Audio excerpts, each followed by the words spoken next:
Peringatan. Sebelum kita masuk ke dalam ceritanya, bagi kalian yang belum memiliki tiket film 21, diharapkan untuk segera mengorder tiketnya, karena cerita film ini akan segera dimulai dengan cara pause dulu video ini, setelah itu geser ke arah atas, sampai muncul gambar seperti ini, dan yang terakhir, kita tinggal order tiketnya dengan menekan tombol ini, dan bila sudah gambar akan berubah seperti ini. Terima kasih yang sudah order, dan bagi yang sudah memiliki tiket, diharapkan untuk mengatur posisi nyaman kalian, karena cerita akan segera dimulai.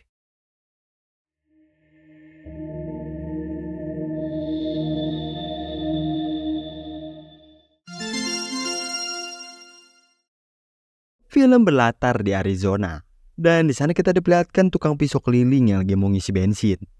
Dan orang itu bernama Jim. Tapi sayangnya pas udah mau ngisi bensin ternyata bensin di sana habis. Karena itulah kang bensin bernama Venon ngusulin buat si Jim ini mending tunggu aja di resto sebelah sampai truk bensin datang. Yang mana kalau dipaksa ke pom selanjutnya itu jauh banget 100 mil lagi.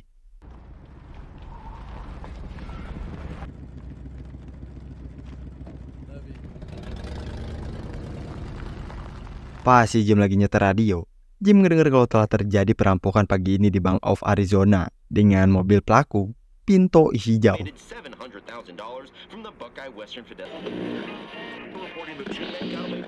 Kemudian kita diperlihatkan kalau ternyata truk bensin yang ngalamin kecelakaan.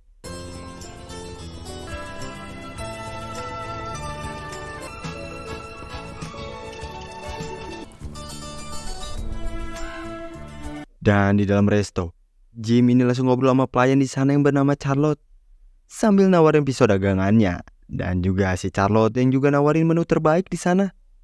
What's in the case? State of the what? I'll finish my coffee. I'll do my... Well, maybe take a piece to go for your daughter's birthday. Kemudian gak lama dari itu, di pom bensin kedatangan orang yang lagi pakai mobil Pinto hijau. Layaknya kayak si Jim sebelumnya, mereka berdua ini disuruh buat nunggu di resto sebelah sampai truk bensin datang. I'm going in the diner. I'm gonna get some coffee. We're staying in the... Yeah, 2 please. Dan mereka berdua ini bernama Anton dan Travis, seorang perampok yang baru aja ngerampok tadi pagi. Okay, just let me know. Take hers. You see more than one car out. Di meja si Jim, dia lagi ngisi TTS salpok sama mobil Pinto hijau di luar.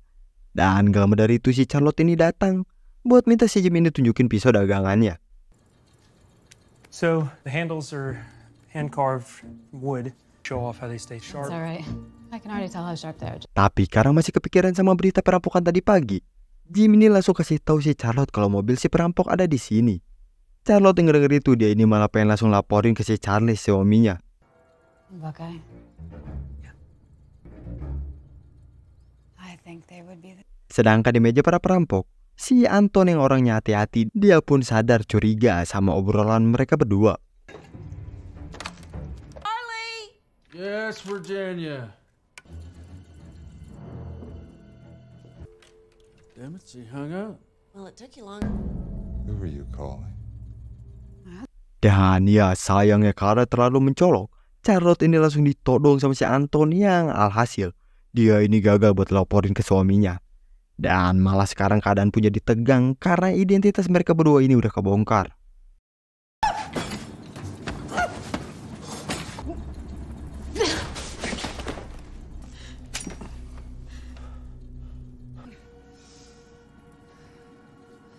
Kemudian mereka berdua ini langsung dikumpulin buat diinterogasi, terutama si Charlotte tentang si Vernon. Mulai dari nanya apa si Vernon punya mobil, sampai di hotelnya ada pengunjung. Charlotte pun ngejawab kalau di sana kosong. Vernon juga gak punya mobil. Does he have a car? He lives here. I'm stuck here till that truck arrives. Habis itu, mereka berdua ini langsung disuruh bersikap kayak biasanya biar gak menimbulkan kecurigaan. Charlotte jadi pelayan seperti biasanya, sedangkan si Jim tetap harus ngerjain TTS-nya. Get sure we'll be on our way. Not a fucking word. Dan gak lama dari itu, pengunjung lain pun datang yang kasusnya sama, kehabisan bensin. That's a hell. Allergies, that's all. Can I bring you? Sedangkan di luar, ada seorang sheriff bawaannya si Charlie yang bernama Gavin. Yang mana di sini si Gavin disuruh buat beli kopi ke restonya si Charlotte. Buat sekalian tanyain kenapa tadi pagi nelpon dan tiba-tiba malah ditutup. Oh, that's it. Kita balik lagi ke resto. Di sana mereka berdua lagi ngomongin langkah mereka selanjutnya. Yang mana si Anton berencana buat nunggu truk bensinnya datang. Atau kalau ada yang punya bensin, mereka bakal ambil mobilnya. Asshole over there recognized it. They're sure as shit gonna recognize it crossing. Kemudian Travis yang kebelet dia ini nanyain di mana toiletnya. Dan si Charlotte pun ngasih tahu kalau toilet itu ada di SPBU. Anton yang denger itu dia pun langsung sekalian mastiin perkataan si Charlotte sebelumnya dan nyuruh si Travis ini cek di sana.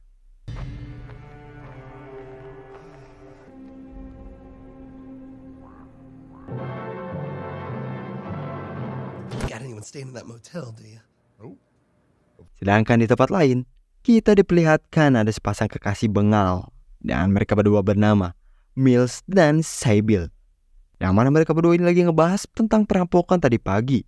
Badlands, baby. Dan di tempat si Gavin, dia ini akhirnya udah sampai di resto. Si Anton yang ngeliat itu dia pun langsung panik.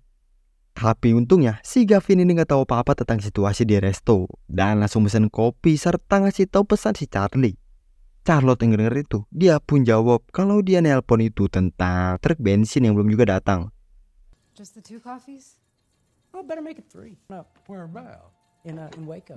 Oh. Kemudian si Charlotte yang lagi bikin kopi, dia ini sengaja ngasih kode pakai masukin gula ke kopinya si Charlie. Yang padahal si Charlie ini gak suka kopinya ini pakein gula. Charlie gets a special one. That's right. Sedangkan di luar, si Travis yang baru beres kencing dia pun dibuat panik sama adanya mobil sheriff yang keparkir di sana.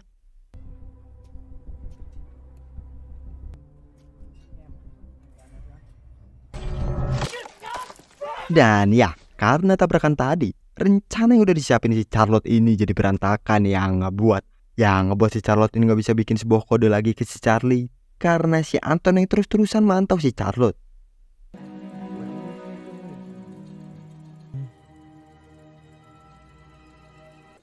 Bye, everyone.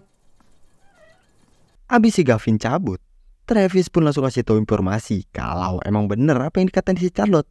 Motel di sana kosong serta si Vernon ini emang kagak punya mobil. Kemudian gak lama dari itu, si Vernon ini muncul buat ngasih tahu kalau truknya berangkat terlambat pagi ini dan mungkin 1 jam lagi datang.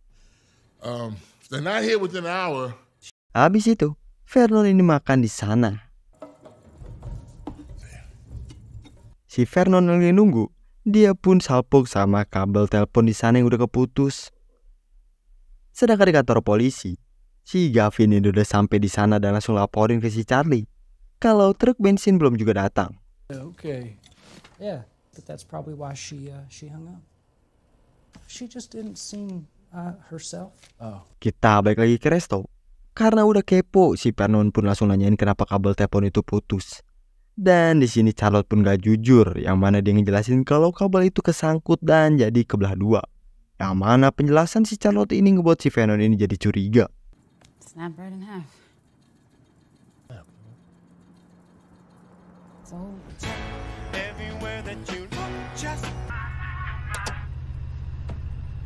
Tapi sebelum isi bensin, si Mills ini ngeliat ada mobil Pinto hijau di sana. Yang karena itulah dia pun jadi punya rencana, yaitu ngebobol bagasi mobil dan ambil uangnya.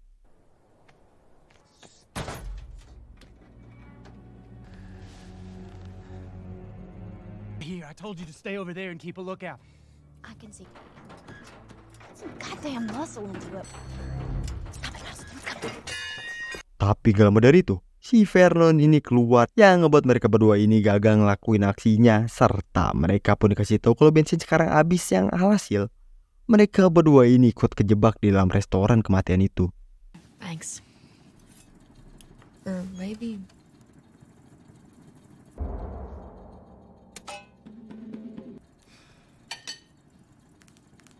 Dan gak lama dari itu, ada pengunjung lagi yang datang, yaitu seorang peternak. Yang mana dia ini datang bukan karena kehabisan bensin, tapi emang sering makan siang di sana. Karena itulah si Anton ini datang buat ngobrol, nanya-nanya, mastiin apa mobilnya orang masih ada bensinnya. I hope you got enough gas to get home. Yeah.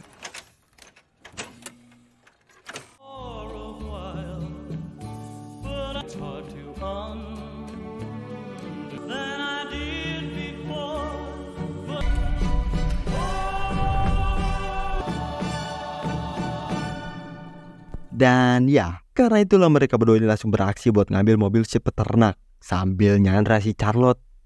Just let her go first. I'm calling. Whoa, what the fuck you doing, old man? Shoot him. Ya, ternyata semua pengunjung di resto pada bawa pistol kecuali si Jim, yang ngebuat situasi punya ditegang. Serta momen itu juga dimanfaatin sama si Charlotte buat ambil pisau di kantongnya. Yeah, whatever, just shoot that motherfucker! Won't shoot. Ain't that right, partner? Bullshit! No. I'll get the keys. Fine! We'll give you some money, just stop pointing the fucking...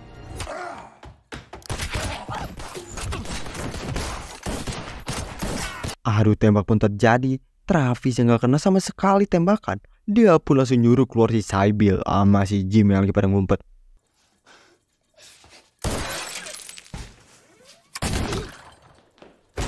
Dan tiba-tiba si Venom ini datang langsung nembak si Travis.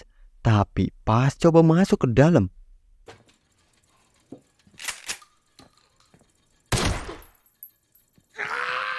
ya, Vernon pun tewas sama si Anton yang masih hidup walaupun kena tembakan di lehernya.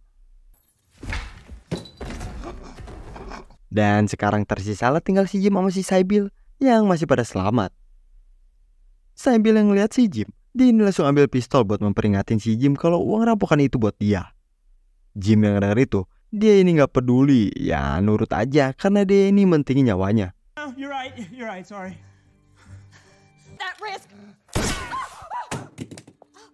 You don't want to do this. Trust me.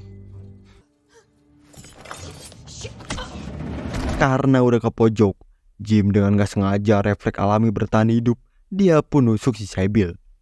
Yang alhasil, sekarang Jim lah satu-satunya orang yang masih selamat di sana.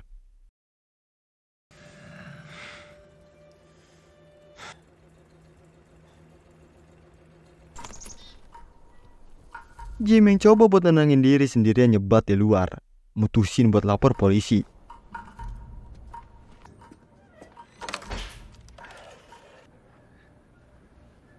Tapi karena godaan uang rampokan yang banyak, Jim ini akhirnya gak jadi dan malah mutusin buat ngambil alih uang rampokannya si Anton.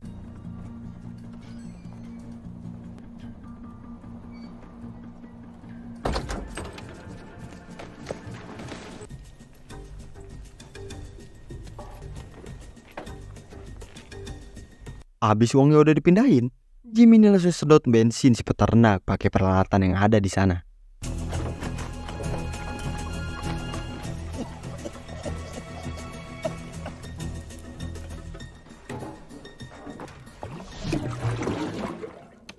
Sedangkan di kantor polisi, Charlie yang mau nelpon restoran, nomor di sana ternyata nggak aktif. Yang karena itulah mereka berdua pun langsung bergas buat ke restoran. Kemudian kita balik lagi ke si Jim. Bukannya langsung cabut, Jim ini malah sempet-sempetnya ngembaliin dulu kunci mobil si Anton.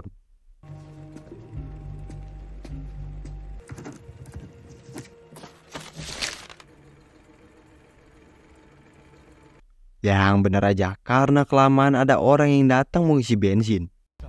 Fuck! Hey, no, I can explain. I can explain what happened. Si orang itu yang ngeliat keadaan resto yang udah hancur kacau balau, langsung berencana buat lapor polisi. Si Jim yang denger itu dia pun langsung keluar, yang ngebuat mereka berdua ini jadi panik takut si Jim lah pelakunya. Karena gak ada cara lain, Jim ini langsung keluarin pistol dia buat memperingatin buat jangan bilang ke siapa-siapa. Dan biar mereka berdua ini nurut, Jim berencana buat ngasih mereka berdua ini masing-masing $10,000. Jesus Christ. Okay. I'll give you $10,000. You can trust us. You can, right? Oh, fucker. No. Dan ya, berawal dari pistol yang belum dikokang, si cewek pun kena tembak di sana yang alhasil pergelutan pun terjadi.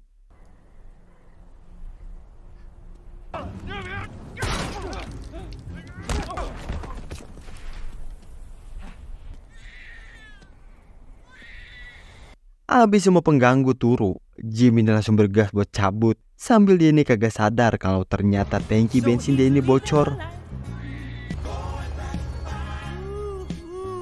Sedangkan di tempat si Charlie, mereka ini akhirnya udah sampai di resto. Dan si Charlie yang baru masuk, dia pun langsung dibuat panik sama keadaan si Charlotte yang udah meninggal.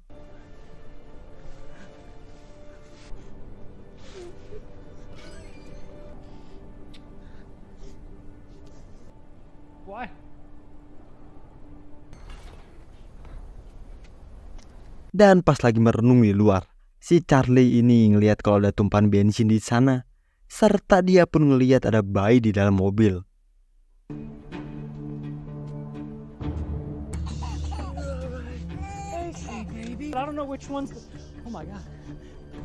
Karena udah dapat petunjuk keberadaan si pelaku, Charlie ini langsung bergas buat ngejar si Jim, ngikutin tumpahan bensin di jalan. Sedangkan di tempat si Jim, bener aja, baru aja berapa meter mobil dia ini udah mogok, yang ngebuat dia pun jadi emosi. No.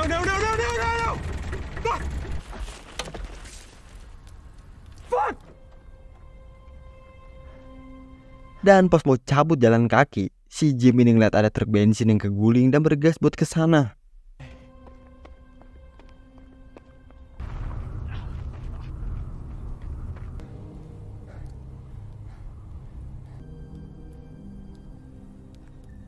Tapi gak dari itu, ada suara sirine polisi yang datang.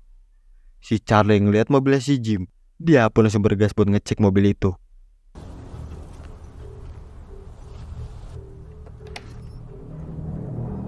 Dan pas ngeliat ada tempat pisau yang kosong, yang mana itu pasti ini orang pelakunya, Charlie pun langsung bergas buat nyari si Jim.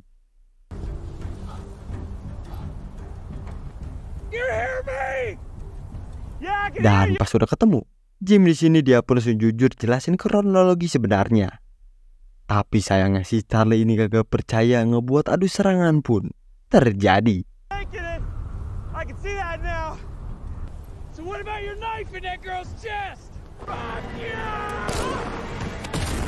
Dan ya, Charlie pun tewas di tempat kena ledakan di sana.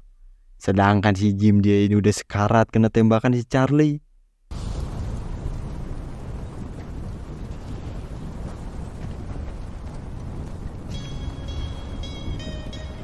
Dengan si Jim yang juga tewas, serta uang perampokan yang akhirnya kagak guna, kagak ada yang make.